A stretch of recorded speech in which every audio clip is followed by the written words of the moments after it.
Hello and welcome back. Thank you for watching our previous one where we covered the Spirit Detective arc. We are now in kind of want to rush into it because this is undoubtedly the best arc in Yu Yu Hakusho and the best tournament arc in all of anime.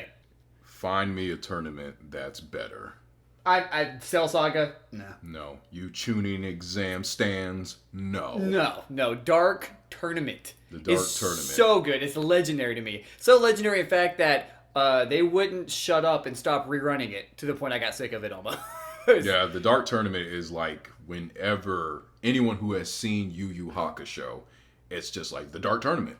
That's literally where so many iconic moments in this, honestly, where they happen. And the majority of my memories, my fondest memories of Yu Yu Hakusho are in the Dark Tournament. Now, the best written arc in Yu Yu Hakusho is the Chapter Black Saga, which we'll get into after this. However, the Dark Tournament is just filled with so many gems and moments, and I think it was a necessary arc to put it up there as a good shonen anime. Definitely. Where the previous ones had very little fighting outside of, like, you know, the Saint Beasts, and then kind of topping it off with that pseudo tournament with Genkai thing. Not even, it's so forgettable that is even a tournament. It's so little that it does very, very little to consider it a shonen anime. And Dark Tournament, not only was it's like, I'd say foray into officially being a big shonen anime, and it's a damn good one. It's so strong. I will say, admittedly though, the first batch of people they kind of go against, not super strong, I gotta say. Like, I'm not, no. I don't particularly care about anyone's like designs. Like, one of them, I barely remember their names too. Like, we have Chu, Zeru, Roto, Rinku, Gao, and Imagine. And two of them don't even fight. That's right. No, two of them don't fight, and your designs here is one of them's a hippie, and then the most like interesting design is the kid. That's Rinku, and he's just this hunter looking design Very kid looking. With the yo-yo. Well, it's important to know, like, okay, so how the Dark Tournament comes about, how it starts is the Dark Tournament is this tournament that is organized by members of, if you guys remember where we mentioned in the Rescue the Yukina segment, the Black Club, a small group of very rich humans in the black market. They organize this tournament and they get demon teams together to fight against each other. And it's all for enjoyment. Like, demons gather their spectators. The members of the Black Club are all in these VIP room seats and stuff like that. And, they're making bets. And they have the fortunes and the means to grant the wishes of the winners of the tournament. And basically, and each time a tournament is held, I don't exactly remember how frequently the Dark Tournament is held. However, when it is, there's always a team that is invited as a special guest. And when you're invited as a special guest, you cannot refuse. You have to attend. You have to attend, otherwise, they'll just kill you. And this year, Tagore, if you got the Tagore brothers, Tagore survived, shockingly, against Yusuke and Kubara. And he meets with Yusuke when Yusuke's kind of like on this little date with Keiko. And he tells Yusuke to follow him. Yusuke is like, oh my gosh, this guy's alive. And basically, he tells Yusuke he wants him to enter the tournament and you need to find a team. So, but, he already knows the team is going to consist of Kubara, Hiei, and Karama. It's interesting to note that all teams in the Dark Tournament have to have 5 members. So they're like, okay, we got to get another person, which introduced the Masked Fighter. The Masked Fighter. And throughout this time, they all kind of go in their separate ways to do training. Kubara is training with Hiei and Karama, but it's mostly Karama training. Just Hiei just doesn't have the patience really to deal with Kubara. Yusuke is off completing his training with Genkai. Oh, surprise, Genkai training. Yeah, so he does Genkai training. And, lo and behold, the tournament starts. They get there. There's some... So when they all meet up and Yusuke brings along this little person, the Masked Fighter. Wonder who that is. Yeah, it's hilariously obvious who it is. It's hilariously obvious who it is. And, through some trouble, they get to the island, check into their hotel. Botan, Keiko, Shizuru, and then eventually Yukina show up as, their cheerleaders, basically. Koenma is there as the team owner with his assistant Blue Ogre. And it's aka interesting George. to note that even humans can go and watch the Dark Tournament, which I always thought was an interesting little tidbit. That, Yeah, it's very interesting. Humans they show up. You can see throughout the entire arc that if you're a human, you're undoubtedly getting booed just by default. So I find it Yusuke being like human, but also his status as a spirit detective is what kind of really does it for him. But Team Urameshi is billed as the underdogs. Obviously, going into this tournament, everyone is always rooting against him because, Yusuke is a spirit detective. He's a human. Kuwabara is a human. Hiei and Karama are demons that are looked at as traitors because they betrayed them for siding with the humans. Yeah, they're siding with humans. And a spirit detective, no doubt, too. Exactly, and a spirit detective, no doubt. And, which, in Hiei's case, he kind of has no choice. But, Team Roku Yukai is the group I was mentioning earlier. That's where Dark Tournament is kicked off. And I know we were just gushing about it, but it's a little bit of a slow start, with the only interesting tidbit, honestly, being that fact that you don't usually see this in anime, and I do dig it, where Team Urameshi actually loses the first round. Yeah, bonus points for anyone who can guess who lost this match for them. Oh yeah, I wonder who's the weakest fighter in the group. It's our favorite carrot head. Yeah, it's so Kuwabara goes up against Rinku, and Rinku has the ability to use these yo-yos, manipulate him with his demon energy. And to Kuwabara's credit, at the end of the fight, they're knocked out at the same time. Yeah, but it ends up favoring Rinku, so Kuwabara loses it. So it's a loss for Team Urameshi pretty much off the bat, which I like. As a kid, it was really cool seeing that the main characters didn't win everything. They could lose, and you did see Kuwabara had experienced some development. He was able to form 2 spirit swords, and so he was dual wielding, and then he was actually able to manipulate the shape more of his spirit sword by creating spirit sword javelin, and then creating a snake-like effect with it to stab Rinku. Mm-hmm. But he ultimately lost by technicality, ring out, even though he had greatly wounded Rinku to his credit, but lost that match for them. But it's overshadowed by the next fight, which is with Roto. Was it Roto? Yeah, Roto and Karama. And it's a little bit more personal, just because I think this is the fight where Roto kind of reveals he knows Karama's mom and is threatening. Yeah, he's got this device where it'll send a signal to his brother, who somehow knows that, and he knows Karama's human name, which Karama's human name is Suichi. Somehow he knew about that, which was interesting. Yeah, they don't even go into it. Was kind of a reach, but whatever, let's go with it. I'm willing to forgive it because the fight is a really great way to show Karama's patience. Yes. And his mental fortitude. He essentially in this fight allows himself just to get tortured, to get just beat on, and he just talks to him. But this whole time, little does Roto know, it's all a ploy to get him distracted and to keep him just flapping those gums while because Karama had flicked a pebble at him, and Roto was like, "What the hell was that?" And you find out Karama had he used a pebble to distract him, but he flicked a seed into his open wound, and he needed time for it to grow. I think it feeds off the blood or something. And the whole time Roto's just taunting him and this, that, and the other, and then Kuwabara's just why does Karama just and Hiei's what you find out interesting with Hiei and Karama's relationship, where it's Yusuke and Kuwabara are the best friends of the group. Hiei and Karama are the other set of best friends in the group, where it's they really understand each other, and when the other one is fighting and stuff like that, the other is able to explain what they're doing or what is going on. And especially through Dark Tournament, anytime it's Hiei up the bat, Karama is usually one doing the explanation, and vice versa. So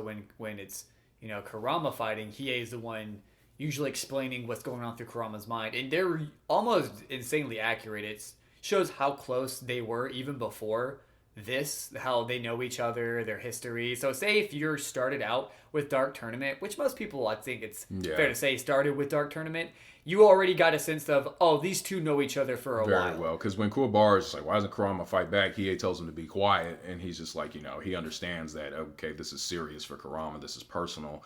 But, what ends up happening is this plant, the death plant, or I think it was called the devil plant. I think it's devil plant in the Japanese version, the devil plant seed or something, and it sprouts out of Roto's body, and it's just like, it's crazy. It just comes out as all these vines, and then it sprouts as like this beautiful like garden looking thing, crystally looking. Yeah, it looks really cool. It was really nice looking.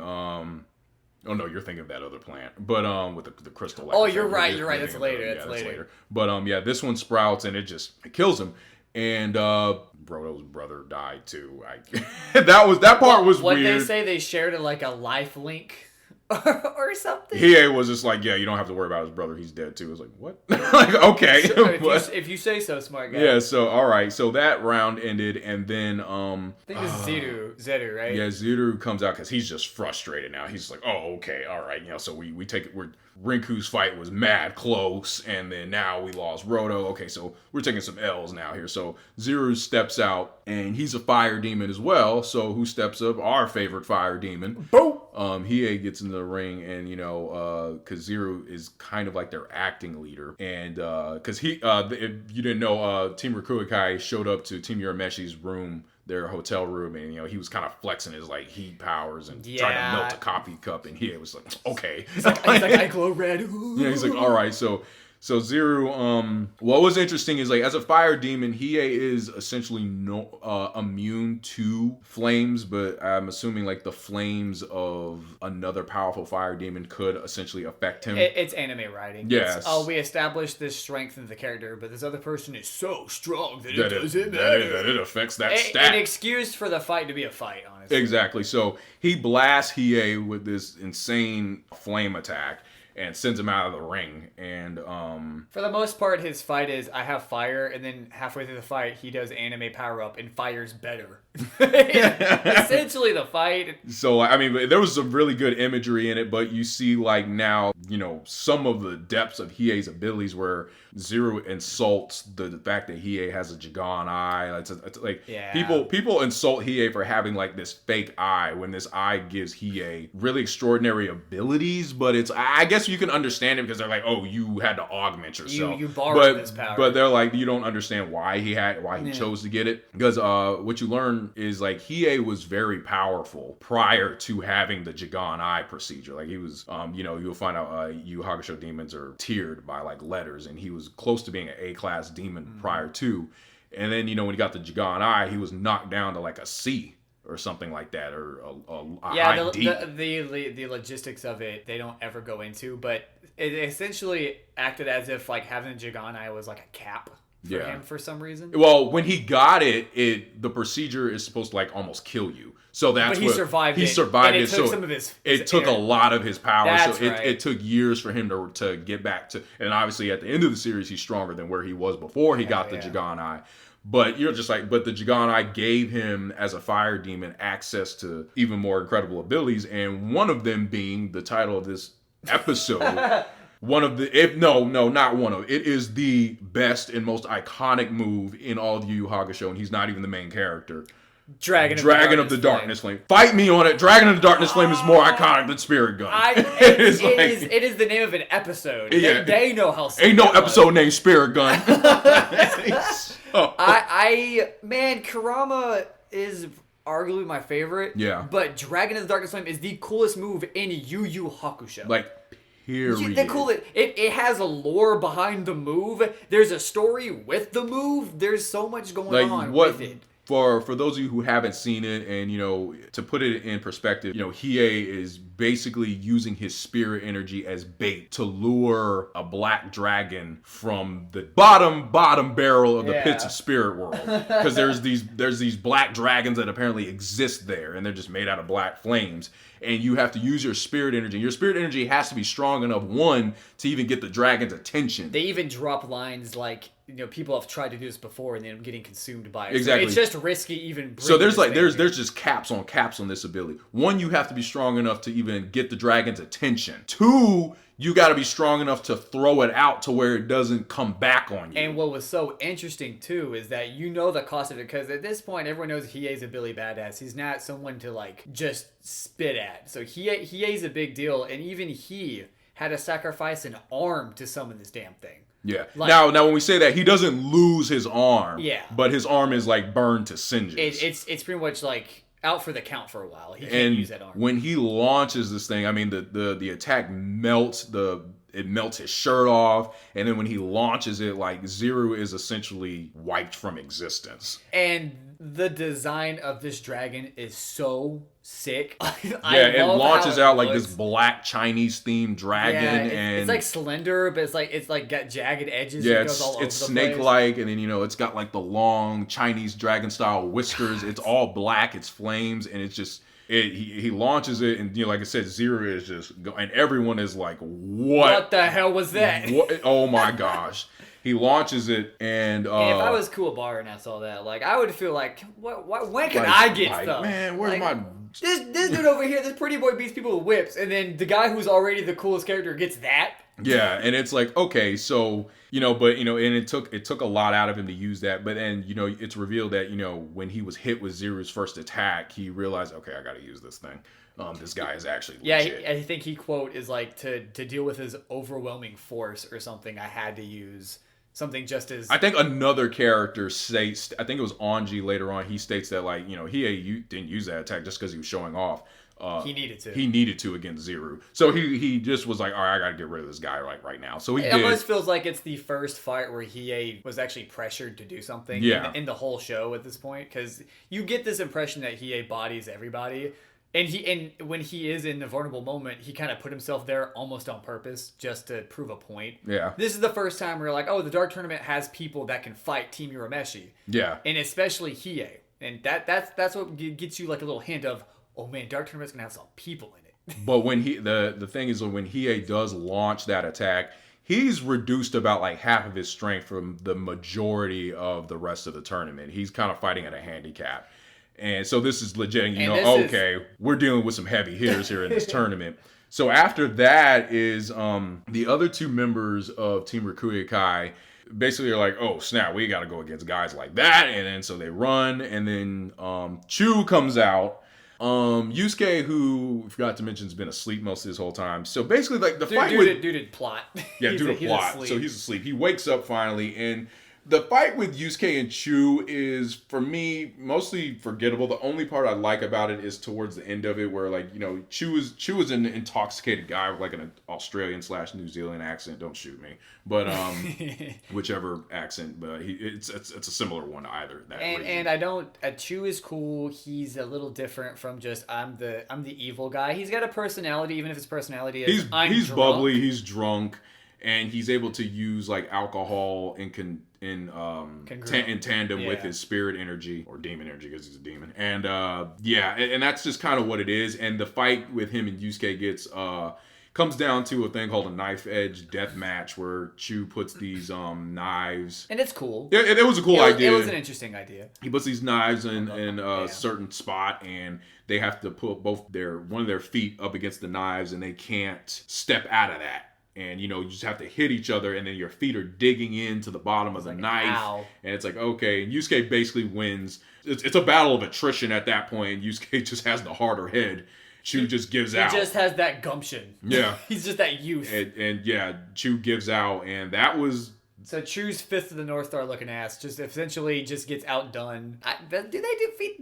It's like 2 episodes? Like, it wasn't long. It was like 2 episodes. The Kubara fight was like 2 episodes. The Karama one and the Hiei one were like half episodes at best. And then Yusuke's fight was like 2 episodes. So as much as like I don't feel like these fights are a great start, they're pretty blazing fast, so you don't feel like you're on them for too long, especially with Chu. I know it's Yusuke. It's supposed to be the final Team Rikuikai, but it's kind of the least involved one. Yeah. The next one after that is Dr. Ichigaki. The Dr. Ichigaki team, which so much more interesting. So much more interesting. I mean, I don't know if I want to spend too much time on that one, but it's like... I think it's necessary to at least gush on Kuwabara with it, because this is one of his better moments. Yes, this is... Yeah, okay, to give Kuwabara some shine, him, Yusuke, and the Masked Fighter are here in this fight against these 3 fighters who are being... kind of puppeted. They're being controlled by this doctor named, you guessed it, Ichigaki. Yeah, and so you're like, oh wait a minute, where's their favorite two characters, Karama and Hiei? Glad you asked. So Hiei is basically reeling from the effects of the Dragon of the Darkness Flame. He's out for the count.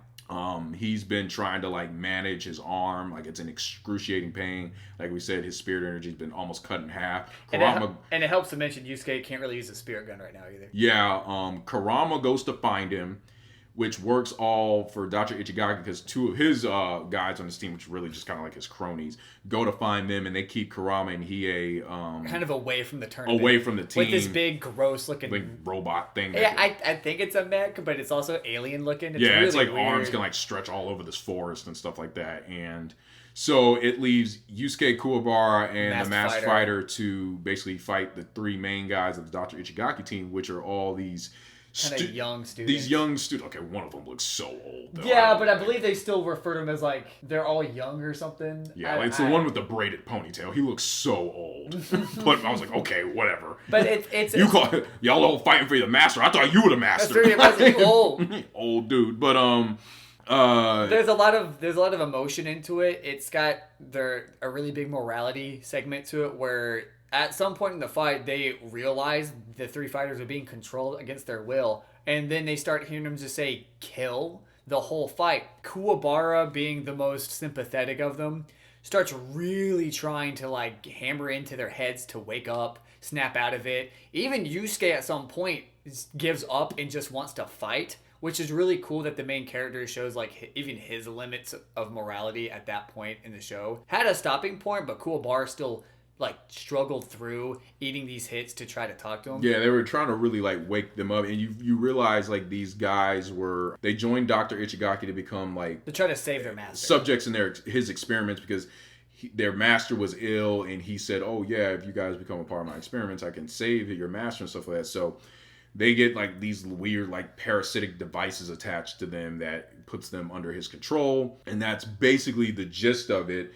And Yusuke Kuwabara and the Masked Fighter are able to, they're fighting with them, and this is the first time we see under the bandages of the Masked Fighter, she defends Yusuke from a blast, and the effects. And when we see the Masked Fighter come out of the rubble, it's like this young girl with pink hair, and everyone's like, oh my gosh, who's that? And they're revealed here. I was confused about why they chose here to reveal it, because there's already so much going on. There was so much going on. It's overshadowed. But when you think about like the fight, it was like, okay, I mean, I guess in a fight like those bandages would have gotten affected, but and the fighting is interesting because it's a flip up. It's 3v3, so it's different. Yeah, from it wasn't the rest 1v1 of the fight. So I do appreciate it, with the caveat that each of the three guys they're fighting that are controlled have like one thing they do, and it's like they consistently only do that one thing. So I guess the idea is that when they work together, it's kind of like hard to do. They're a little overwhelming when they put all those attacks together. But essentially they Kuwabara breaks through to them, and instead of kill, they say kill me. Yeah, so they feel like ashamed. They feel ashamed of what they did, and Hiei and Karama end up showing up on top of the little mech thing with I think they had killed Dr. Ichigaki's like lackeys after interrogating them. They did, and this is at some point Karama and Hiei come crashing through the tournament with that alien robot thing that tried to kill them, and it's like, oh, our boys are back, and they killed the thing. They killed the thing, and then they had found their master who was being held somewhere by Dr. Ichigaki.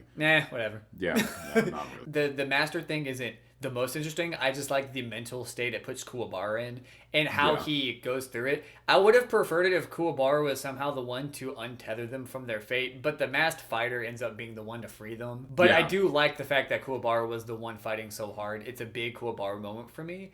And it kind of makes you love him even more. He's so willing to he's a lovable oaf. And then Yusuke ends up, uppercutting, Dr. Ichigaki after he tries to transform a thing. He's about to jump up in here and catch a fade. So, so that ends It's a win for Urameshi. It's a win for Urameshi. So that ends that. And then what ends up happening is, an interesting thing with the committee of the Dark Tournament, they're very corrupt, don't always play by the rules. And the next round, Team Urameshi is forced to stay in the ring for the next round of the Dark Tournament, which ends up being against Team Masho, the shinobi of Spirit World. And we mentioned the Black Hub a couple of times, but these guys are like directly sponsored by them. they they're pretty much doggone near running the Dark Tournament. For the most part. They essentially, so what ends up happening is, so Team Urameshi is now fully assembled again, except, Kubara is really beat up. They start doing these underhanded tactics, one by already saying, even though half of Team Urameshi just fought, and they're tired,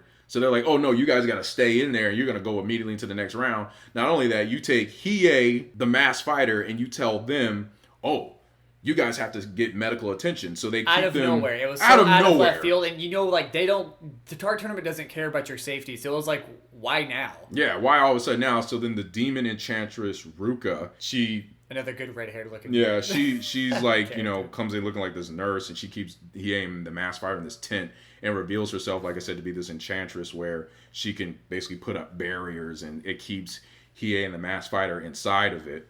And the more effort you try to free yourself, the stronger the barrier gets. The stronger it gets. So it's trying to be to explain to you, it's impervious. You can't get out of it. Karama being, keeping a level head while everybody's kind of panicking right now.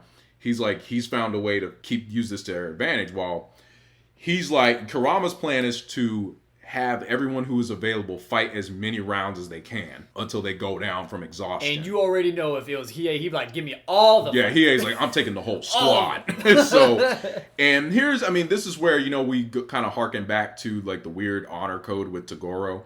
Tagore kind of he goes up and he sees the owner of Team Masho, and he's like, I don't like these tactics. To his credit, he's just he just wants a good old fashioned one-on-one fight to the death type thing, and he's just my feelings on him, but I do like that that's at least consistent. He doesn't want too much trickery. It's just pure power versus power. It's what he wants, and that's true to his character. That's true, and I can appreciate that. He's just if Team Urameshi is going to get beaten out of the finals, it's going to be because they weren't strong enough to beat these people, not because you all are so intimidated by them that you need to do all these underhanded tactics. Yeah, take some of their team members and hide them in a force field. And it was okay, all right. So you guys do that. So what ends up happening is Karama takes the first match against Bakken. I think it's Gama. Gama. I don't know why. Every time I get to Team Masha, I get their names mixed up. But yeah, it's Gama, and Gama has an interesting technique where he uses makeup. And this is where the designs from Togashi super shine for me. Because apart from Bakken, these designs for most of the people from Team... No, I'm actually talking about the design I don't like. Oh, okay. Yeah, apart from him, from Bakken, Team Masha Tsukai, their designs are stellar. I love almost all of them. Yeah, their designs were really good. Probably the best one was Jin. Jin, definitely, but Toya and... Toya's probably second best looking one. And Gama was so cool because when you first see him, you're like, look at this easy-to-draw motherfucker. And then you're like, why is he so boring looking? And then throughout the fight, he paints himself. Yeah. So his body's a canvas, which explains why he was so basic. And so by halfway through the fight, you damn near see the brilliance of the character design kind of flourish. It starts coming out with each thing that he does. And he looks so rad. He looks really cool. And the fight itself is actually interesting, too. It was a very good fight because he paints Karama's limbs with the makeup. And it's the makeup. The first one is the makeup of the chains. And that weighs Karama's limbs down by 2 tons or something. It was it's over heavy. It's super stupid heavy. It's anime heavy. So Karama really can't move at this time, and so you're just okay, all right. So this is what we're doing, and Gama's kind of playing with him, toying with him, and it's just the best way to explain his character. He's like voodoo a bit. Where he paints the paint's blood, right? I think it's his blood. Yeah, you find out that the paint is made up of his blood infused with his spirit. Well, yeah, your spirit energy is attached to your blood, so it was that's what he uses. But Karama, being the savage that he is, he uses his rose whip, and his rose whip is threaded through his hair, and he uses his hair, and he lashes him apart. And I was Gamma. I would have been so mad. I would have been so upset by swinging his friggin' hair. Are you serious? And Karama looks at him and he's like, only an amateur relies on limbs. I was like, talk your trash. Talk to him, Karama. Let him know. And it's another brilliant thing of, the dude outsmart. And that's why a lot of Karama's fights just seem to be so interesting. They're just interesting. They're not just, I beat the guy with force. It's, he took my limbs. It's like, use something other than a limb. all right. Y'all thought this long hair was just because I look cute? And I mean, it's true. yeah, so then what happens is Gamma is swinging these punches at Karama. Karama's like, yo, chill out. You're about to bleed out. Hey, stop. And then Gamma is like, it's a part of Gamma's strategy as well. He's like, he's so cut open while he's swinging his punches. His blood's just splattering everywhere, and it's splattering all over Karama's clothes. And it ends up forming his final seal. It's the makeup of the seal, I believe that's what it's called. Yeah, the makeup of the seal. And it seals Karama's spirit energy. So now our man, he cannot move, essentially, and his spirit energy is sealed. So now we're just like, okay, what does he do? So Karama, without his spirit, like we said earlier, the dude's damn near just a human guy now. Now he's just a human. He's just a human. So Gamma dies right there. And then, our man Toya jumps in. Now Toya, if we guys remember when Seiryu, when Hiei fought Seiryu and Seiryu noted himself as the Ice Master, it seemed that Hiei had some prior knowledge of Toya, and he was like, Toya is a real Ice Master. Yeah. So the comparison to Seiryu is like unfounded because how good Toya is. Yeah, it's like, for like any of our Marvel Comics fans out there, imagine Iceman when he was first written and looked like a snowman. That's Seiryu's skill level, and then when they revealed Iceman to be an Omega level mutant, that's Toya. What? That's the basic knowledge. Yeah, so Toya is built up as this just Ice Master beast, and he's ice in like every way possible. The dude is just like, he gives you that cold stare. He's mostly calm and he's very calm. He forms like this ice barrier around the ring, and because Karama's still standing in there, they just go ahead and start the next match. Mm-hmm. And he has this cool technique called Shards of Winter, where he just holds like this orb in his hand, and he blows on it. Yeah, and in case everyone forgot, Karama is still in the ring, so it's technically still Karama's fight, even though he's pretty much down for the count. And they're taking advantage of that by Toya hopping in. You're like, oh, hop in there and fade him real quick. Get this win real quick. Yeah, so and this is where Karama continues to shine through with his intellect. He immediately starts talking to Toya. And it's not, don't think of it in the simple, okay, anime characters having to talk through a fight. No. It's Karama being strategic, where he's just like, what are your goals as the shinobi? The shinobi always want to be in the shadows. Why are you guys fighting in this tournament? And Toya tells them a little bit of the backstory. They want to be in the light. They want to be recognized. And the masked fighter, and he is just listening to this, and he's like, the ninjas are revolting. And the masked fighter is just like, it's apparent that their masters failed with them or something like that. And y'all know from the first round how dangerous it is if Karama's just talking to you. Yeah, if he's just talking to you. If he's talking to you, he's thinking seven steps planning. And Toya is almost too late to figure it out, because he's just like, okay, well, enough of this, and enough of the talking. He blows the Shards of Winter at him, which are like these little ice darts, and then Karama immediately dodges. And it's just like, wait, what? It's like what he was able to dodge, and Toya's like, you figured out that the effects wear off, and so you were talking to stall, and so Karama was able to figure out, okay, yeah, the effects of this have to wear off because Gamma is dead. So he's able to at least move again, and then he tries. So he's like, okay, I might be able to activate my spirit energy. He pulls out his rose, and it short circuits when trying to turn into the rose whip. So his spirit energy is still sealed right now. And so it's brute force for Karama right now. Toya forms like this ice sword around his arm because of course. And then because why not? Yeah, of course he does. And he starts trying to slash at Karama. Karama's blocking, and he does the Shards of Winter thing again. And he's trying to hit these vital spots. And he's like, I'm not getting a direct hit.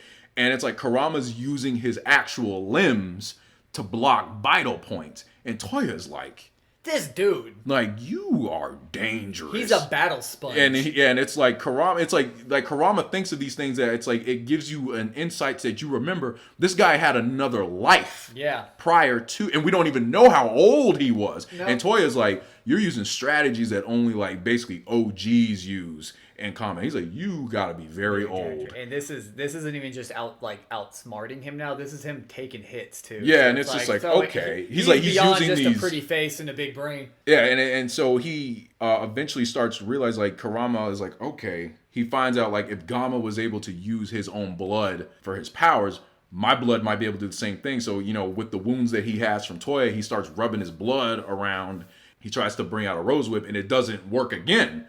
And he's like, and Toya's like, okay, you figured out your spirit energies in your blood.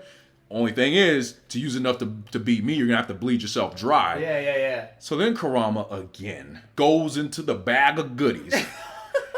And so if you guys remember, when Karama sowed the death plant into Roto, he now realized, okay, I got to do something drastic. So he does the same thing to himself. He sows the death plant into his own wounds. And then you watch and you're like, what the hell is he doing? And, he's still talking to Toya.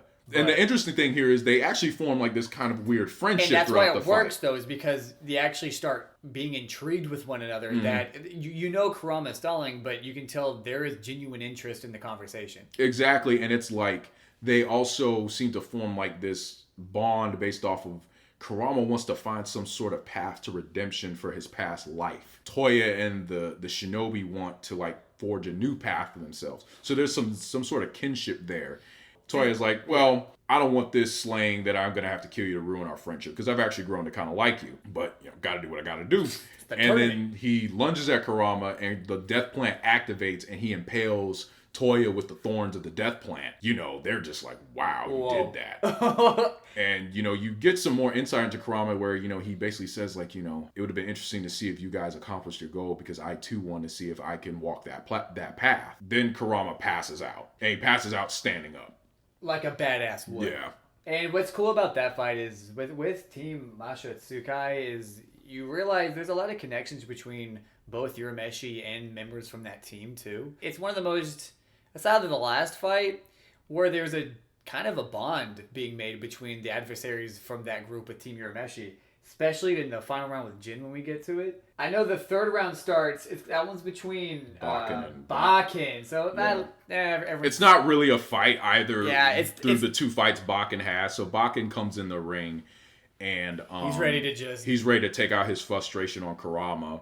So he's going to try to beat up on like someone who's out. Karama. To be fair, Karama passed out because he was tired of carrying this team on his back. Yeah, he's carrying this team right now. He did 2 fights in a row. Like give him some fucking. So my man was tired, and with his limbs weighed down, with his spirit energy sealed, the man back is a little stressed right now. And the best part too was Yusuke. So Bakken is ready. Yeah, Bakken is beating. He's beating on Karama, and Karama's passed out.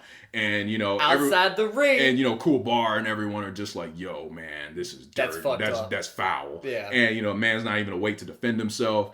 And then this is where Yusuke had this moment that still gives me chills. Me too. Where like their team leader Risho is like, he's like, get that win. Yeah, he's like, yo, push him out. He's like, throw him out the ring. Yeah. And be done with it. And he's like, why? He's like, he killed our team. He's like, he killed our team members.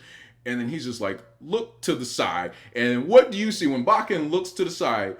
Yusuke with the spirit gun held up with like, his face. Put my homie down. I don't care if I lose this round for this. He was like, I don't care. He was like, that's my dude. He was like, put him down. And it's like, and Yusuke had this look like, we ain't playing no games. I don't care nothing about no tournament. like, nah, man, we're not doing that today. It's so funny how quickly that just ends it. And it's just like, okay. And then, they're like, yo, that demon's life means more to him than winning this tournament. Stupid tournament. And he's like, it's getting serious because Yusuke's getting mad. His energy, his spirit energy is coming back to him. And, Ruka's having a hard time holding him back. And the masked fighter is even like, yeah. At some point, he's breaking out. Yusuke's going to break out of this thing. And he and Yusuke are over here hyping each other up. They're like, hey, you know what? Since everybody got beef with Team Urameshi right now, and, y'all want to cheat, y'all want to do this, y'all want to beat on our team members when they're unconscious, you know what? Let's take this whole stage on. And like he and Yusuke are just like, yeah, you know what? Let's go. And then and he is just like charging his spirit energy, and he's just like so many good character moments after character moments with the Team Urameshi at this point too. And it was really good because it was like that moment. You're like, you could see how much they all really ride for each other. It's like, Karama had no problems taking on that many people at one time, despite the handicaps he kept getting put through. And it's like, Yusuke's about to risk their whole placing in the tournament for Karama. He is like, I'm with you. Let's go. And then Hiei is willing to take on the entire tournament by him damn self. And then like, he's like, let's show this whole arena the true meaning of fear. And then like they end up calming it down. They calm it down, and then what ends up happening is Yusuke gets in the ring with Bakken. An actual fight starts. Yeah, an actual fight starts after the little hoopla there. And Yusuke just essentially beats the piss out of Bakken. And Bakken is the most boring looking character, and by extension, his fight isn't super great either. He uses sweat to make a mist. Who even cares? I'm not kidding. Yusuke just beats him in every sense of the word. He beats him with an inch of his life. Yeah, and it kind of, I guess, to show you the fruits of Yusuke's training, supposedly, I guess. But he just beats the tar out of him. And it gets on to the best fight of this. Yeah. Best fight. And with the caveat that I do have an interesting problem with the character. And Jin is a fan favorite. He's of a lot of people. He's one of our favorites too. I adore Jin, everything about him, with the one asterisk being that he's supposed to be a shinobi. And he is so not a damn shinobi. He's loud. The dude is wearing like white, and he has red hair. And he has wind abilities that are not subtle. They will break shit apart. And I'm supposed to believe this dude is a shinobi. Yeah, he's flying through the air and it sounds like an F-22 Raptor through the sky. And it's just like, okay. That was my one issue with him, honestly. I don't believe that he's a shinobi, but put that to the side. Amazing fight with Yusuke. Yeah, the fight was good. You really saw Yusuke formed also a kinship with Jin because it was like he was fighting himself. Yeah, it was a fun fight. It was a very fun fight for both parties, and it also hammers in how Yusuke is so willing to just take licks to be able to get even remotely further into the fight. Whereas there's a great part too where Jin's getting up this cyclone that he has in his arms. And the tornado fist. The tornado fist. He's just ready to hit him with it. And Yusuke, the crazy bastard, was willing to just pop a spear gun into it, which would implode. Right in the middle of the tornado. Jin's coming at him straight on with the tornado fist, and Yusuke just times a spear gun, and it almost blew up. And what my favorite part about it is that the only reason why both of them didn't die was because Jin had to be the one to bail out of it and pull his hand up to blow the blast away. Yeah, he sends the blast upward. And he even makes a quote. He's like, "You crazy bastard! You would kill both of us." And Yusuke was just like, "Yeah, I would." Yeah, man. He's like, "I'm just kind of shooting here." Yeah. And there is one more issue I do remember having with the character where he's all about fighting fair, but he flies above the arena to rest himself, where Yusuke can't really hit him. So I thought that kind of went against his whole fair fight attitude. So in the fight, he can fly around, so it's hard for Yusuke to land a hit. And at some point, Yusuke does hit him with a gut punch that has him reeling. And what does he do? Jin flies up and recoups until he feels better. Yeah, that was it was. It feels like it betrayed the character. Yeah, don't get us wrong. The fight is good. It's good, but it was those little moments that kind of slowed it down a little bit. And I think where it was because Jin, okay, it's fair. You're the Wind Master. You really excel. He's the only character we really see that excels in aerial combat. Right. It was that was cool to see. It was really cool. But it's just every time he got hit, because Yusuke excelled more on ground fighting, he was like, oh, let me fly up. I can't really, And it was at the cost of the character, because there's a part before this fight where he talks about, he likes to fight fair. And I'm like, but what was that then? It's I don't have a problem with you floating around, throwing punches and kicks at me, but don't fly up every time I hit you. Yeah, so it kind of like the Hiei thing we talked about, where he has some weird morality that betrayed that character arc at the time. Feels like the same way with Jin. It feels inconsistent with his character. But I'm so willing to forgive all of that just because how fun the fight was. The fight was fun. The only thing I kind of wish we got to see with Jin was every time he flew up, as if he grabbed Yusuke by the collar when he flew up, and then just tossed him back down. That would have been so sick to see. Do the work. Yeah, boy. Okay, all right. You crazy? I'll show you crazy. But speaking of gravity, you know how the fight ends. So Yusuke ends up for the first time using. He never perfected it in his training with exactly. Genkai. And again, being a crazy bastard, was just willing to pop it off right there in the middle of a really important fight, and it worked. Jin ends up he gets soaring into the sky. He was really hurt. He gets knocked out, and then gravity just had him crash into the crowd, and you just see him roll down. And in case you didn't love him enough already, he stands up. He's like, "I'll be right down, Yorumeshi." Yeah. And then he just falls forward and just passes out. You're like, oh man. And it was like that was a good match. And then the final match ends up being their leader Risho against Kubara. All right, I need you to slow down the Kubara hate. Okay, please. Look. No, don't. I love my boy. Don't make fun of him. Y'all. I remember Kubara like won that with like the power of love or something like that. I mean, yeah. It was something like that because Risho has this he has like the armor of clay. It's like this rock armor thing. Okay, so it's another thing that I have a beef with, and it's not just Yu Yu Hakusho. It's just, here's another character. What's the special ability? You can't hurt him. You get in line, I guess. There's so many characters that Toguro is damn near like that too. There are other characters later on in Yu Yu Hakusho where their whole deal is that, hey, I can put up a barrier, or I have this strength that comes up and blocks me. It's really boring, and they've resulted that for the final fight, which is really annoying. And Kubara, I'll be honest with you, I skipped this fight because it's like a punch or something. Yeah, so it's... a giant Kubara fan is screaming in the comments. How dare you guys skip his fight? Actually, it was the most impressive fight of the whole thing. I don't remember. I do skip that one because... That fight is so... Okay, for years, I watched it, like, when I rewatched it, like, I rewatched Yu Yu Hakusho, like, a couple years ago. No, it was, like, my last year in college, I watched it. But years prior, I'd skipped that fight so many times to the point that I kept thinking Jin was the leader of Team Masho. And in all honesty, he looks like he is. He's got the best design. But then you're like, oh, Risho's the leader.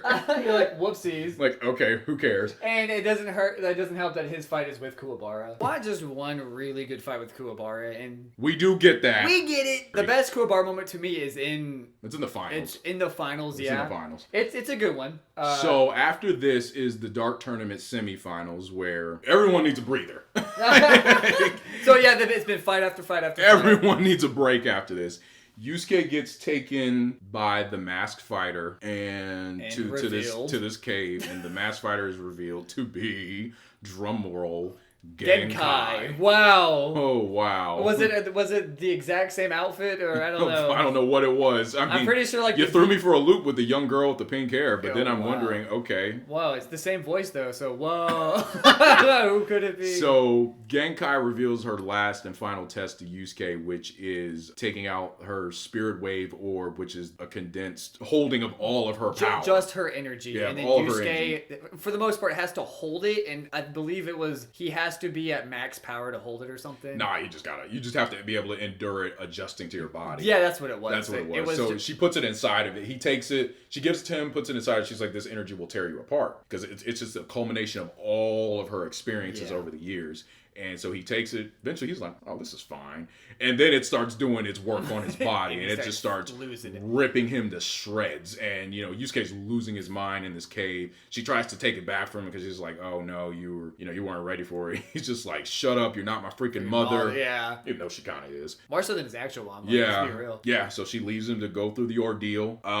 We did skip like the whole you have to kill me to get. Oh yeah, she does say before she wants to give it to him, she's like, "You got to kill me to do your final test," and he's like, "I'm not going to do it because you're the only person who's ever taught me anything worth knowing." And it was a test. Yeah, it was another test, and she was just like, "Well, I wasn't give it to anyone who's just so quick to kill their master, but at the same time, I do it to anyone who pansy, who just outright rejected it without a second thought. This isn't for sissies, So she says that to him. So Yusuke is out of commission for the Dark Tournament semifinals. They're going up against Team Uratogi. And he was so ready to just fight every. Yeah, since he ain't missed out on the last match, he's like, wants it. Yeah, he ain't missed out on the last 2 rounds of fighting. Yeah. So he was like, I'm taking everybody. Yeah, so everybody's about to catch this work. So the leader of Team Uratogi, so to speak, or their front runner, their front man, Shishi Wakamaru, who's like this popular almost like demonic pop star. He has these dice, and he's like, everyone's name is on the side of the die, then there's a free space. You guys can pick whoever you want. He's like, so here's how this is gonna go. I love this. when my name pops up, I'm fighting. When a free space's name pops up, I'm fighting. When someone's name who ain't here pops up, I'm fighting. So in other words, I'm fighting. Club Hiei is open. Like, and he's dishing out some hot L's. Even as the audience, you're watching, you're like, man, I am so ready for a Hiei I'm like, fight, yo, too. yeah, you're just like, yeah, Hiei's got some aggression to take out. And so he goes up. Who was the first guy he goes up? Makintaro? Yeah, Makintaro. Yeah, it was Makintaro. Makintaro, Well, let's not call it a fight.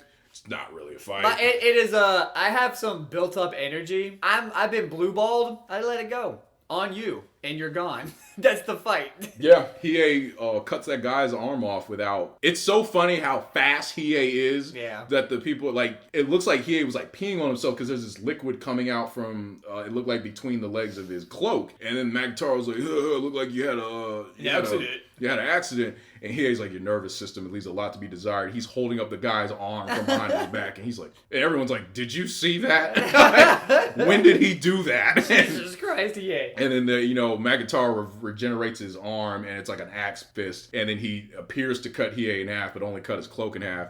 He like jumps around. Yeah, Hiei appears on top of his head and impales him. And what do you think? Yo, what you guys think happened now? Yeah, he picked Hiei up and ate him. Hiei ironically does a more shinobi thing the entire group of shinobi. stabs him through his head. Stab him through his head. And then jumps off. And then Kuro Momotaro comes in there. Oh, bless his heart. Bless this motherfucker. So basically, Kuro Momotaro has this technique. Well, it's not really a technique. There's these items called the Demon Sphere, yeah. And they allow him to. He inhales the spheres. They don his body in a particular armor. The armor is bestial in property. So, you know how I complained earlier? Oh, man. Armor. Yeah. Here we go again. This guy pretty much. Oh, and this one's animal themed, so it's different. Yeah, this guy pretty much armors you out in Yu Yu Hakusho. So what eventually happens is he wants Hiei to use the Dragon of the Darkness Flame so he can prove that he can take it, because the armor, every time he dons a new armor, his body adjusts to whatever attack he took. So Hiei's just like, okay. Like, all right. So sure. What we do know is like, well, Hiei's never going to tell anyone it. He's just going to make you think like you're not worthy of it. But Hiei, honestly, at this point, cannot use the Dragon of the Darkness Flame because he's still operating at half of his spirit energy. Which is crazy because it's just the work he puts in on this round. And so what we actually do get to see Hiei use is actual regular flame-like attacks, and one of them being a really cool technique, the Fist of the Mortal Flame, which is an underrated move. Very underrated move, where he looked like he was faking Kuro Momotaro out a lot, where he was making him think he was using Darkness Flame attacks, but he just summoned regular flames, human world flames, put them around his fist, and just gave him a 3-piece and a soda. That's really what it is. He just started handing him out hands after hands after hands. So he kind of goes through stages too, where he'll go for, and it's in a weird order too. It's like the armor of the wolf was the last one. Yeah. The Which first is one is so the armor of bizarre. the ape, where he proves to Hiei like his sword won't work against him, and Hiei's sword breaks on him. And then he goes to, and then that's where he used the Fist of the, I think it was the Fist of the Mortal. No, I think that was when he. No, he does it. Yeah, that one, and then he immediately goes into the armor of the Phoenix. So I was like, oh, okay, all that So jump there. does that? What sounds like more final form to you guys? Armor of the Phoenix or wolf armor? I thought he went a little backwards there. Phoenix is a little bit more mystifying than a regular ass wolf. Yeah, so he goes into the Phoenix, and then he uses double Fist of the Mortal Flame. So this fight equates from, oh, you did this? Well, I can do this. Oh, you did this? I'm gonna do this. I can do this. So he's just he is just dishing out hands on this guy, and then every time. What was the term for his ability? It was like it remembers. Yeah, it memorizes the pain. His body memorizes the pain. Physical memorization. Yeah, it memorizes physical trauma, and then when he takes a spear, the spear makes his body immune to that. So that's why he was like. I think his body evolves depending on the volume of attack or how hard it was. Yeah. Which is pretty much like the barrier What's-Her-Face put up against them earlier. He really wanted Hiei to use the Dragon of the Darkness Flame, and it was just like... He was not worthy. He wasn't worthy, but he really couldn't use it. But what he ends up doing is once Kuro Momotaro turns into the armor of the armor of the wolf. This shit is so sick, yeah. Hiei's like kind of backed into a corner at this point. He's like, all right, I've kind of used everything. And remember we talked about his sword being broken? He grabs a sword. Kuro Momotaro jumps into the air and lunges at Hiei, and he sinks his teeth into Hiei's shoulder. And then all of a sudden, we just see these black-green flames just spew out. And then he bisects him. He bisects Kuro Momotaro. And then it's called the Sword of the Darkness Flame. So he out Kuwabara's Kuwabara. And I love how he's so just like, oh, it's got no class or something. He was like, I'd rather hate this technique. I find it void of any taste or artistry. Yeah. And Kuwabara's dumb self is like, oh, that's strange. A move that's too barbaric even for Hiei. Wait a minute. And then he realizes, and Karama basically describes the function of the technique being that he lured the dragon of the darkness flame into an object. And its flames came out as a sword. And Kubara's like, that's no different than what I do with my spirit sword. No one calls that art. And then he's like, wait a minute. So like he doesn't like the technique because it reminds him of the spirit sword. And do I need to repeat why these two are like my favorite pairing in a group together?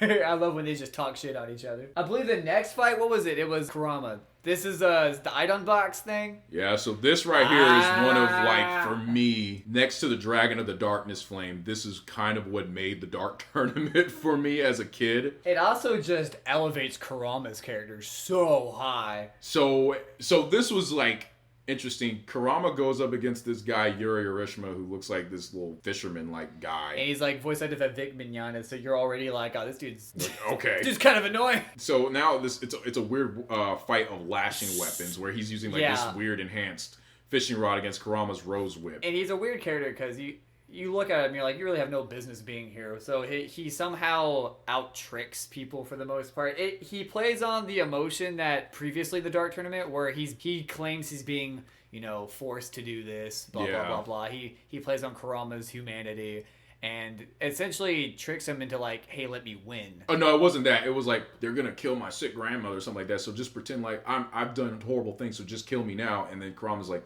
I'll just pretend to knock you out. Yeah. But he was like, take it from me. It's never too late to change. And so Yuri Urishima it officially leaves Karama open. Leaves him open, and Yuri Urishima I don't know, he hurts him or something like that. It's all fluff to get to the Idon box that he pulls out. That's really what happens. He even creates like a force field with the fishing lines. I don't know, but whatever. Go with it. Just take it. Take it. And so then he pulls out plot device weapon, and it's hilarious how much that is the case. It's just the plot device weapon. I believe the definition was it reverts you to like your. It turns you into it turns you back into a child. So I forgot the term they use, but essentially it reverts you to your like youngest state or whatever. So now obviously for plot reasons, if I'm Yoshihiro Togashi, I was like, I'm ready to show this Karama thing. But if you're Yuri Urishima and you're like, I've used this Idon box on so many different people and I've killed them when I turned them back into babies. And now, as viewers at this point, we're just like, oh my gosh, we don't know what's going to happen. And for the first time seeing it, I'm like, dude, just turn Karama into a kid. Like, what in the world? And what's happening is like so much build up and anticipation that was really good on Togashi's part, because it's like, everyone's like, Karama's spirit energy is getting weaker and it's getting weaker. And you see Karama's like... He's like coughing and like backing up in a cloud. So he's disappeared. He's like going back and his memories are regressing back to when he was a kid with his human mother. And then all of a sudden, his spirit energy disappears. And according to Yuri Urishima, that's not supposed to happen. No, yeah, you're supposed to have just what you would sense would be a baby's spirit energy. Yeah. And his spirit energy disappears. And then all of a sudden, it spikes. To like the highest level. To like these unfathomable levels and then like there's this black lightning going everywhere and these white flames are spewing all over the place. And everyone's like, what is happening? And Yuri Urishima is freaking out inside of this thing. And then all of a sudden, you just see this like white flaming fox appear. And then you just see this tall humanoid-like form come out of this white smoke. And with long silver hair and these fox ears on top of his head. And better drawn Inuyasha walks out. And you're like, Jesus, who is this guy? And you're like, what? And as if to answer your question, it's like, oh, here's the name of the episode. It's Legendary Bandit Yoko Karama. And you're like, oh my god. And they've talked about Yoko before. They've mentioned him. They've hinted about this character. So you finally getting to see him. And it's one of the few times where like, damn, was it worth the wait. This dude is so badass. He is intimidating. He's intimidating. He doesn't have Karama's propensity for like trying to analyze things, or because he seems to be able to analyze things a lot quicker than Karama. I wouldn't call him sadistic, but he definitely toys with people. He knows he knows he has an advantage over whoever he's fighting. It's this weird thing where he clearly doesn't take pleasure from doing what he's doing, but it just kind of feels like it's how he operates. He's just like, but it's like it's almost like he gets pleasure on knowing that whoever he's fighting is in over their heads right now. I would describe his fighting style as a like one-man torture. Yeah, he like Yoko Karama comes out and he says who he is. He's like, Yoko has returned, they cry. And as soon as Urashima hears that name, he's like, wait a minute. Like, Urashima already knows, dude. He's like, the legendary bandit Yoko Karama? And he's just like, where's Karama? He's like, no, where's Karama? I liked him a lot better. And he's like, oh, I'm him. He's me. And it's just like, he's like, but you brought me out in full. So it's like, imagine you thought you were going to turn this guy into a kid, and he turns back into his stronger self. So the logic was that because, that baby or Karama was the shell that kind of held Yoko's spirit at bay, and without that, it released him. He's out. And then, so you thought Karama did crazy things with plants. This dude makes plants that don't even make sense. The dude stands there, and the plant will just eat you, and the guy barely moved a pinky. He takes a seed out of his hair, and it forms this giant demonic red tree that wraps around his arm, and it's called the Death Tree. And it's got like these crazy like sharp fangs, and then its saliva is like acid. Yeah, it'll burn. And he's trying to interrogate Yuri Urashima on the secrets of the Idan box, because obviously he wants to stay this way. And Shishiwakamaru's like, no, talking too much. And he throws his katana through the force field, and it stabs Yuri Urashima in the back of the neck. So it's one of those things where I could see why someone's like, that wasn't a fight, that episode stunk, but it's like, it showed so much character stuff with Karama and Yoko that it's one of the best. It was so good. Yoko is up there of like anime characters for me. For me, it's like, I was like, yeah, you want to like lump him in with like Karama, but the personalities are so different that I'm like, Yoko for me is like, when I think of like my all-time favorite anime characters, I'm like, it's him. Yeah. Like Yoko Karama, when he appeared for me as a kid, I was obsessed. I was just like, this character is everything. So cool. He's mysterious. He has an interesting past that they actually explore later on too. So yeah, this little nugget you get here is really cool. After that, he does revert back into red-haired Karama. Yeah, and the announcer girl's like freaking the hell out. Yeah, everyone's just like, oh well, no. She gets a look at him, but everyone is like, they're not sure who that is at the time, and she's like, oh my gosh, this guy is just something out of my fantasy. But so he turns back into Karama. Next match, and then we turn back into Yusuke. So Yusuke, if you guys remember, we probably skipped over this with his spirit egg. It did hatch, and he has this little spirit beast that is the representation of Yusuke's inner self. Pooh, his cute little fur baby thing. Man, cute stretching it. But Pooh is cute. Pooh looks like a Furby, man. Yeah, it's a Furby, little Furby from the 90s. Furbies are cute, dude. He looked cute. But anyway, so there's this really good moment with it where Pooh normally stays with Keiko a lot. Oh my god, yeah. And Pooh is like freaking out because Pooh feels whatever Yusuke is feeling. And Yusuke is just like on his just wit's end at this point, just physically just done. And Pooh, he's like on the floor. He's just like, laying there, and he's Pooh like is trying to self-deprecating himself. Pooh is trying to bring Yusuke water with his like little wing ear things. He's like tripping, falls, and goes back to try to get him more water, and you're like, oh my gosh, this hurts to watch. It's so cute. It's like watching your puppy try to help you. Yeah, it's like you're hurt, and your little puppy who's like limping on one leg is trying to bring you water, and you're like, that's what it's like. And you're like, Yusuke watches him this whole time, and then there's a point where like the ceiling starts collapsing, and it's about to hit Pooh, and Yusuke just grits his teeth and just unleashes his energy, and Justin Cook's just voice acting. Yeah, his scream was so good. He's like, you're gonna die because I couldn't carry that weight. And you're like, ooh. He gets Pooh out of there, and he meets Genkai on the outside, and she's like, you completed your training under me. And he's like, nice. And so when he says that nice,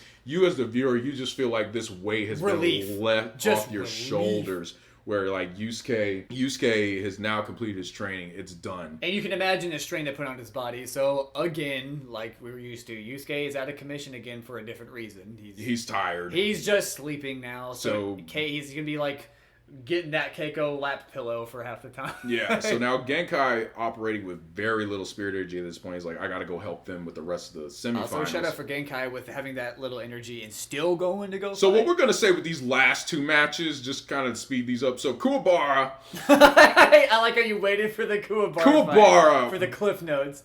royally messes these up, and Genkai has to clean up two of these matches. Now, what I will highlight about these two matches with the Shishiwakamaru and the Onji / Beautiful Suzuki fights, Genkai does this cool thing where, especially in the Shishiwakamaru fight, she borrows Shishiwakamaru's energy, converts it into how she would use her spirit wave orb, and Essentially borrowing the energy. borrowing his energy, and she reflects it back at him and just sends Pretty Boy flying.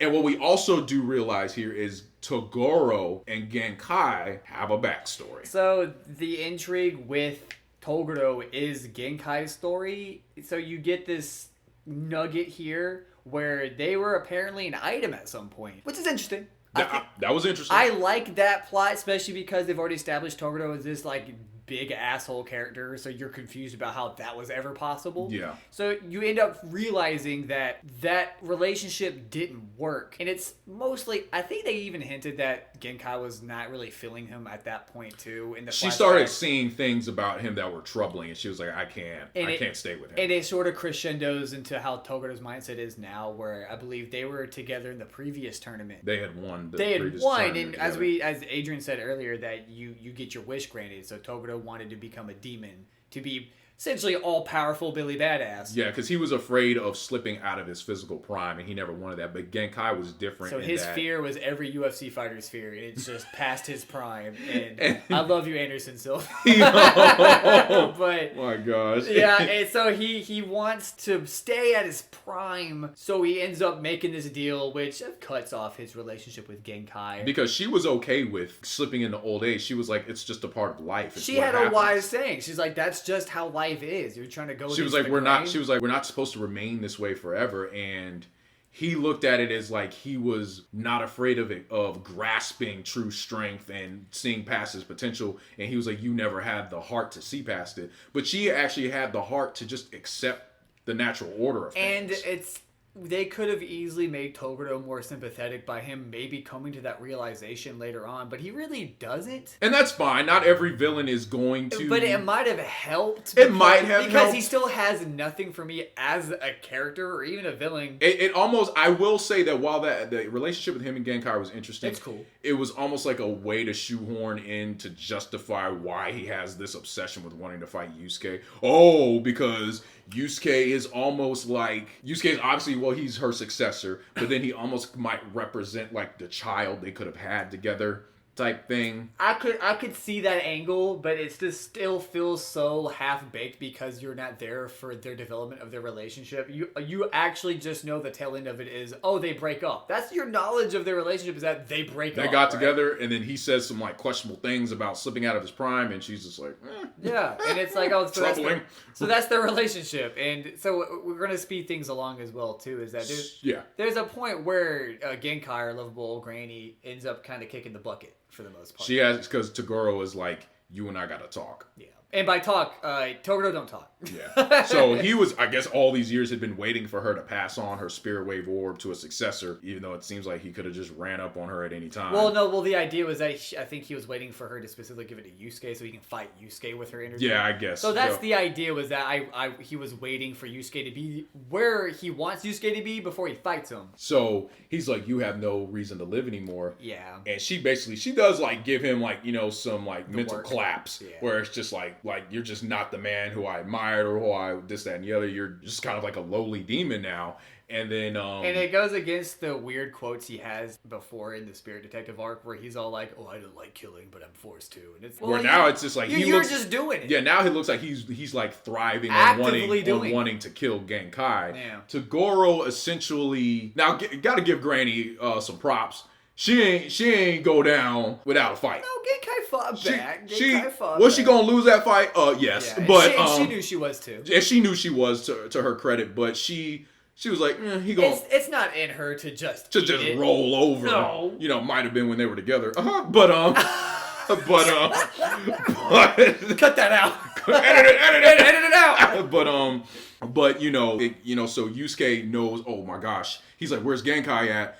They're like, "Oh, I don't know. She went somewhere." And he's like, he goes to find her, and he comes upon after Tagore had like basically put the killing blow on her, and she's like laying there taking her last breath, and she essentially, it was a sad scene. She dies right there in Yusuke's arms. A sad scene that's a little squandered. Why would you say it's squandered? Genkai's death. Oh, okay, yeah, Genkai's quote-unquote okay, death. yeah, I see what you're saying. It's a big. I thought you meant the scene itself and how it was the done. scene itself is fine, but when you've watched the show, and and this is like me and you's 1,000th time rewatching the show. Okay, you're like, spoiler. Death. She doesn't stay dead. She comes back. Well, but if you're watching it for the first time, seeing it there, Yeah. you're like, this is so sad. Like this was like his mother figure. She dies right there in his arms. She's telling him in her dying breath, "Don't you become like him. Don't do it. Don't. Yeah.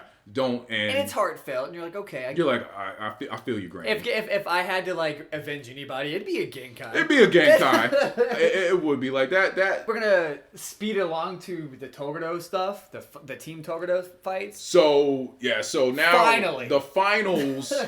It's kind of interesting where Karama had gone to witness. Watch Team Tagore fight, and while Team Tagore was fighting Genkai off somewhere else. So Team Tagore was going through the semifinals without their leader, and he's able to witness them. You get to see two of the coolest, Bui and Karasu. Bui and Karasu, and then Karasu immediately singles out Karama, and that he's attracted to him. Oh, he wants Karama. Yeah, Karasu is like all about that business. He's like, yeah, and because he like has this weird thing in Karasu's mind, he's in love with Karama. He wants to kill him. You know, typical weird anime. Because this yandere. I love you, even though I've said 2 words to you. I just really have physical lust for you, so I equate that to love. Now I want to kill you. Such a weirdly anime thing. Like, it's so hard to imagine you're walking down the street, you're like, man, she's cute. I wonder what she bleeds like.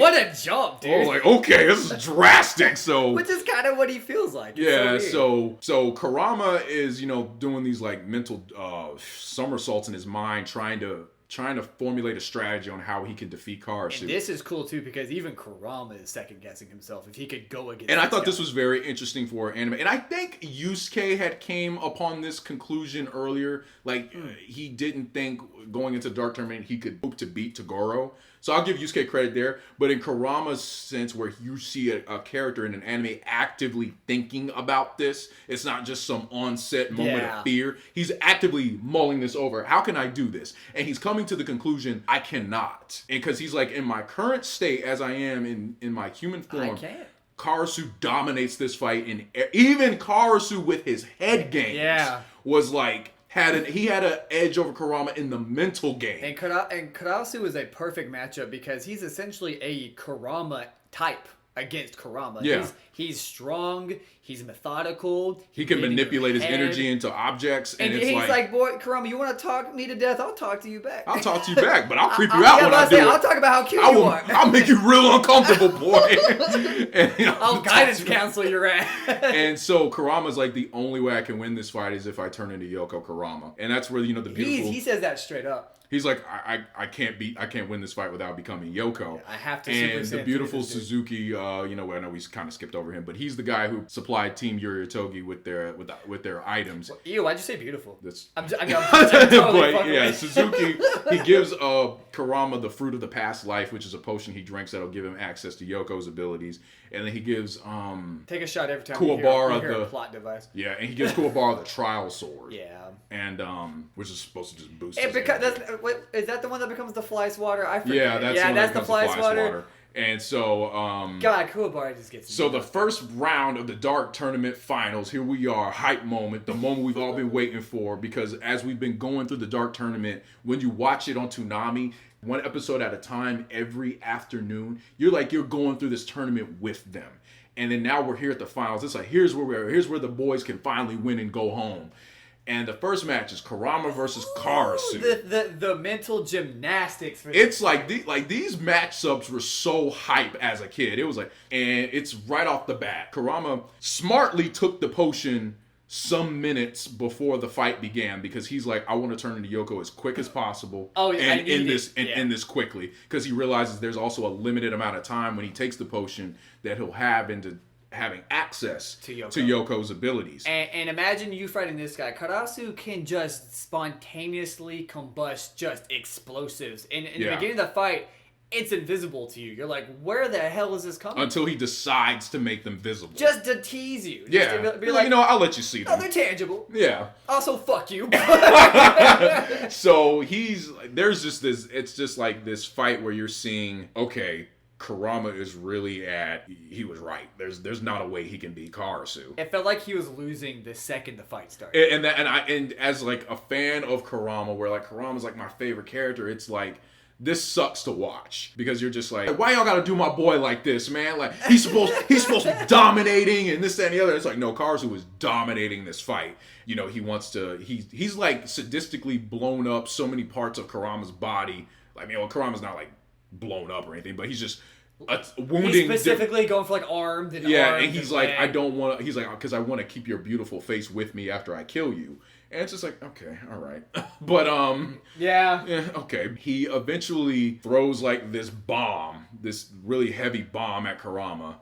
And critical hit. It's like, okay, everyone's just like, Jesus. Like, okay, so we just lost Genkai. Now we're going to lose Karama. Yeah, and I do like Yusuke and Kubara, like, just watching this horror. Yeah, everyone is just like, Jesus, like, what's happening? And then it's just like, okay, what's happening? Those familiar, like, white clouds start appearing again. You hear, like, you see the black lightning. And then out of the ashes comes... I want to change. Oh my God, do not equate it to him. He comes... out of the ashes comes our boy Yoko Karama. This is now when the whole arena gets a view of him. And everyone is right. Like, so the first time, I don't think we mentioned it too much, but he's kind of clouded, so yeah, no one in the tournament can really see the guy. So this is the first time people in the tournament outside of his victim can see him in proper clarity, and everyone gushes just everyone like is every freaking. fangirl. And this is like what's showing how legendary he was in his past lifetime. You're seeing like old demons in the crowd saying like, well, this is what he was known as in my day. And they're cheering for him. And then it's just like, wow, the spirit fox is back. Like, holy shit. And everyone's freaking out. And it's just like, yeah, Yoko back. and as cocky, I don't want to say cocky, but as like intimidating as Yoko Karama is, it kind of starts teetering back when Karasu takes off the mask too, because you start seeing how like even creepier that dude gets. Yeah, when Yoko comes out, the tide immediately shifts into Karama's favor. He summons, like, obviously Yoko's out, so obviously we're gonna get some plant that doesn't make sense. So he just summons like some plant that looks like it should be in Berserk. Yeah, and he'll give you botany tips while he's doing it. Yeah, he basically creates a demonic version of a Brazilian plant. Yeah. Or no, he didn't say Brazil specifically. He said it's found in South America, and the Ojigi plant. And it's just this weird thing out of some Lovecraft book. It's a Devil May Cry plant. And it just like, it's spewing like demonic energy out of its mouth. It like has like Venus flytrap like mouths. It has smaller plants that are Venus flytraps that are like tendrils. And like they make the creepiest like noise, and then they're just chasing Karasu. Yeah. And they eventually get a hold of him, and then they're like squeezing the life out of him, and Yoko's just having like a blast, just watching Karasu dance around the ring like a popcorn, cockroach. He'd be eating it. And then, you know, once the plant gets a hold of him, they all just latch on, and it's like they're all fighting for chunks of Karasu. And Karasu's just kind of taking it, really. Yeah, and then Yoko's like, no, well, this my work is done. Yeah. And then he's like walking out, and Karasu's mask had popped off from the pressure. And that, like, I guess helped him regulate his power or something like that. And Karasu starts to internalize his energy, and he goes Super Saiyan. And for the most part. And he basically tries to kamikaze himself towards Yoko. Yoko was able to take the blast, but at the cost of the form. But it ends up turning him back into Karama. And now we're all like, well, okay. Great. Karasu's powered up. You just powered down. So in a perfect world, Karasu would have killed himself, and Yoko would have pretty much sacrificed his energy, and Karama would have won. But the bastard survives the blast, so now it's a severely wounded and weakened Karama against a powered up Karasu. And this is where another beatdown happens, and it's really hard to watch. But he starts basically he's basically at this point torturing Karama inside the... And Karama is still trying to go at it, though. Karama, like, just straight up... Jujitsu. Yeah, he just starts straight up just going martial arts on him, and he lands a blow on him, And Hiei, you know, the connection that they have, he's just watching Karama's movements, and he's like, he's got a plan. Yeah. He's like, by the way he's moving, like, this isn't like his final stand. This isn't helpless. He's got an idea. This isn't out of desperation. He's got a plan. And you might have heard this plan before. Yeah, and he essentially makes Karasu think, "Oh, you were trying to sow the death plant in me." And it's clever. And you find out that was a decoy. And you, of course, you know, Karasu would know Karama's previous plans. Karasu watches Karama. He's obsessed with him. So yeah, he's apparently he would have known him in the bathroom. So he baits him as if he's trying to do this previous tactic with another one, and it's brilliant. Essentially, he, with very little energy left, where Karasu has just now been bombing on Karama's limbs, Karama realizes he's got some of Yoko's energy retained. So he uses the rest of it, combined with his own spirit energy, to summon a blood-sucking plant. And this is like the craziest thing you see. He summons this plant, it comes out of him, and it just latches onto Karasu's wound in his chest. It seeks out blood. And it just starts sucking all of the blood instantly out of his body. And then, like, Carson just goes wobbling. He just goes pale. Yeah. And he's like, where did you have the power to summon this? And then, you know... He explains, you know, I have some of Yoko's residual energy left over. And the plant just wraps itself over Karasu. And then it turns into, like, this crystallized rose-looking thing. And that was a beautiful image where it's like, Karama creates these, like, gruesome and brutal attacks. And they turn into something so beautiful. Yeah. And it's like...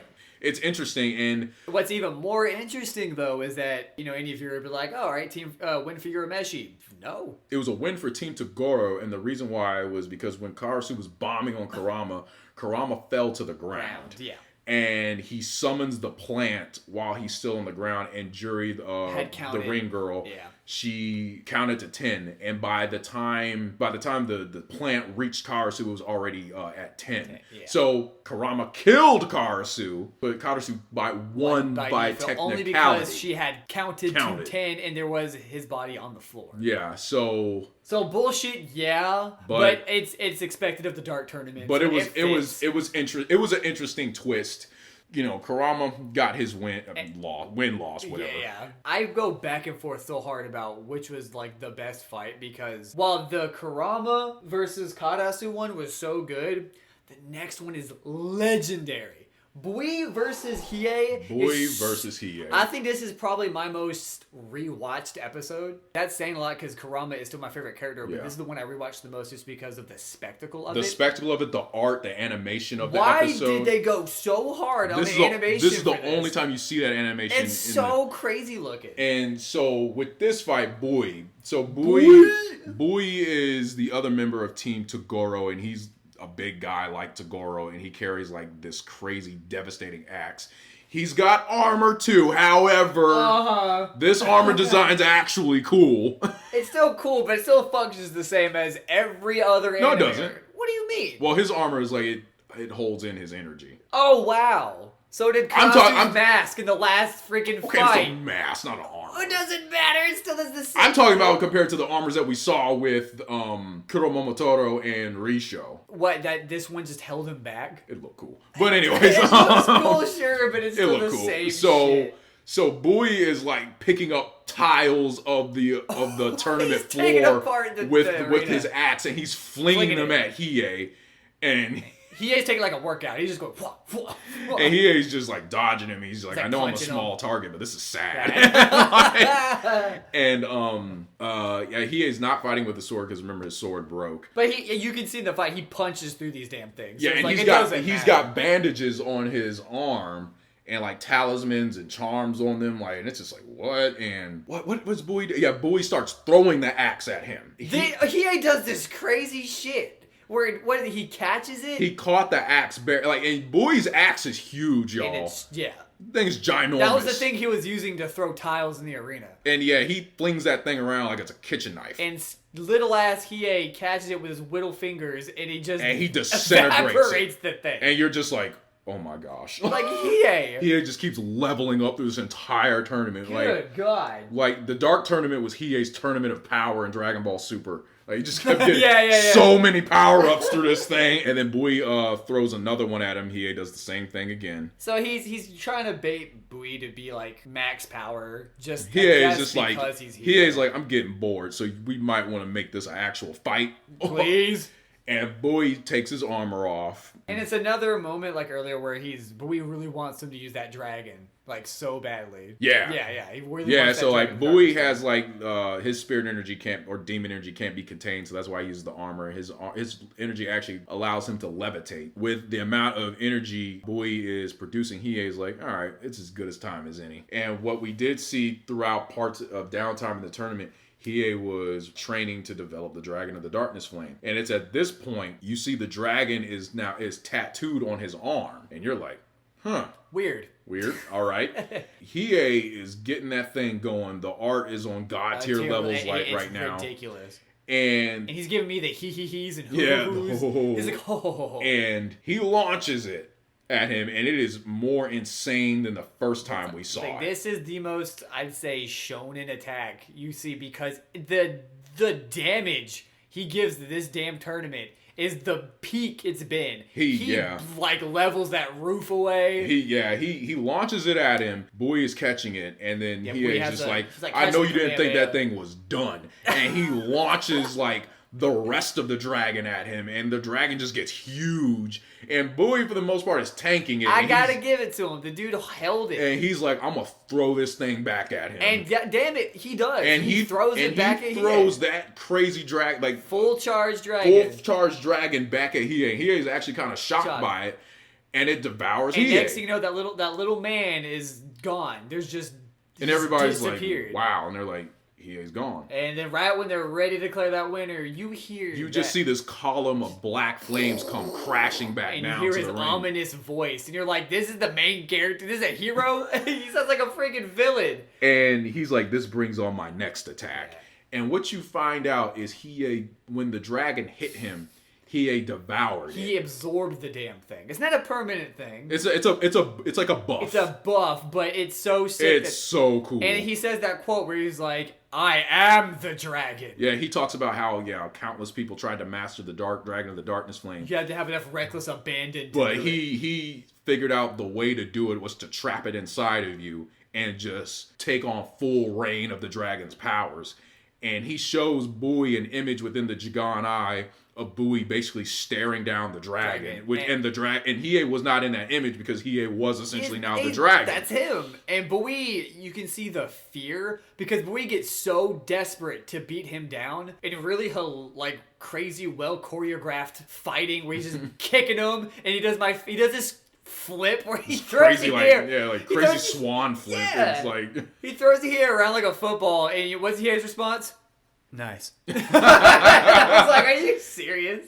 And then he's just like, come on, can you even test me anymore? And Hiei just starts just like, yeah, after this, it's big bank, take little bank at this point. And Hiei might be short, but he's big bank right now. And he just completely does Bowie in. And Bowie, you find out something interesting about him. Him and Karsu were on Team Tagore because they essentially fought Tagore years ago, and Tagore had defeated them. And but Tagore took a liking to their abilities, so it was like, I'm gonna keep you guys around. You're gonna be my slaves. Essentially, Bowie, you get this sense that Bowie was more obsessed with it than Karsu. Whoa, easily. That was Bowie's driving force. That was his drive. Karsu at least had interest outside of Toguro. Like, yeah, he was like, yeah, I want to kill him too one day. Karama. Yeah. And now Bowie realized like I'll never beat him, and Tagore was just keeping me around, making me think I was closing the gap when I wasn't. Hell, like he got that scar on his head. Yeah, and so he begs for Hiei to kill him, and Hiei's like, nah. Man, unless you're a blue-haired girl that cries jewels, you can't tell me what to do. Can't tell me what to do. No, so you got to be Yukina. So that is the end of that match, and as you can realize, Hiei essentially destroyed the ring and part of the arena. So they gotta take an intermission for Tagore to flex and go get the ring from the old arena. Which I do like. I thought that was funny. It was cool. I was like, and that's funny. He's carrying the old ring on his back and bringing it to the new arena. Now it's Kubara versus Elder Tagore. And this is where Kubara gets his moment, really. He actually wins. He wins a fight. Kubara was the only one to not also know that Genkai was dead. That really affected him because everyone else knew. And he felt like they were hiding it from him and like, oh, I'm just a team joke to you guys as always. When that really wasn't the case, Hiei and Karama came to that conclusion that she had passed on their own. Yeah. And Yusuke knew because she died in his arms, but Yusuke was dealing with it how he felt like he wanted to deal with it. Yusuke isn't an open he didn't feel the need to talk about it. But you could see how overly sensitive Kuwabara could kind of come to that conclusion. Yeah, he was like, I cared about her too. Yeah. You know, he deserved to know. And I was like, you could, I did think that was weird. That was like, you're just not going to tell him Kuwabara did care about her too. But I actually think it's nice because that's how Yusuke has always dealt with it. Yeah. So he's never grieved with anybody before. Exactly. So it's just like, yeah, this is just how I deal with like, stuff. You know, so yeah, it made sense. So Kuwabara in this emotional state ends up taking charge and beats up Elder Tagore, you know, the little guy going... Yeah, so he's fighting Elder Tagore, and to watch Elder Tagore fight is just like so disgusting because he has the ability to shift his organs around as they need be, and he could do whatever he wants with his body. That's just disgusting. It's just so nasty. But I hate to say it, still more interesting than Younger Yeah, Tagore. it is, and he's like taunting Kuwabara, and he's telling him of the story of Genkai and Younger Tagore, and Younger Tagore is kind of agitated because he doesn't want to like hear. He's like, I don't need for people to know about that. And so Kuwabara with the trial sword is able to, it enhances his defensive abilities and his offensive abilities, and his body gets covered in like this electric kind of vert looking thing of his spirit energy. It looks cool. And he shoots out like these spirit darts too, like, which was really cool, which like shredded Elder Tagore. Man, I hope he uses it again. Yeah, it never does. Yeah, and, wow. and then he's able to use the spirit fly swatter, which was really cool. And he just why did it have to be a fly swatter? I don't understand. Like I like the quirkiness for Kuwabara, but for the seriousness of the scene going off of Genkai, I was hoping it'd be a little bit more intense.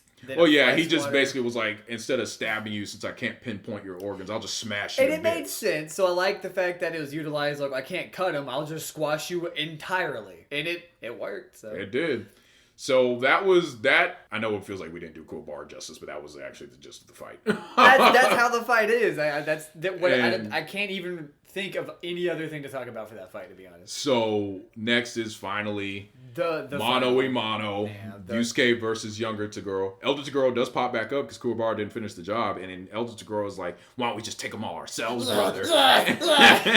And Younger Tagore is like not feeling it, and he actually attacks his older brother, and it was like, wow, like, wow, you are an asshole. Yeah, like, okay. Like Togado's an asshole, and you're an asshole. So now Yusuke versus Tagore. Now, our thoughts on this fight. The fight is good.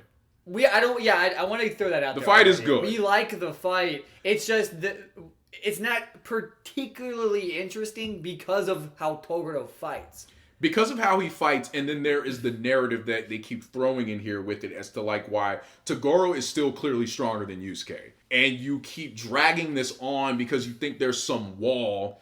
Emotional wall that Yusuke's gotta break through. And my thing is this. In an actual fight, I could see all this potential in you, but if we're fighting right now, why do I have to? Why do I need to? Like, you can't do it right now. But I will say I think it does make sense because to Toguro, this is as close as anyone's ever gotten. So he's trying to milk it. That probably was what it was. And he really needs Yusuke to be the one because I don't think he himself has the patience to try to find another person. He did come to the conclusion like almost twice in the fight that like, okay, maybe you're just not the one. And it felt like more than twice. Yeah, when Yusuke takes beat him down verbally, being like, "You're not the man." Yusuke like takes off the spirit cuffs, which was a cool scene. He takes the spirit cuffs. The bird thing. The phoenix thing comes out, and that was like the shape of Yusuke's spirit energy. Then it goes back inside of him.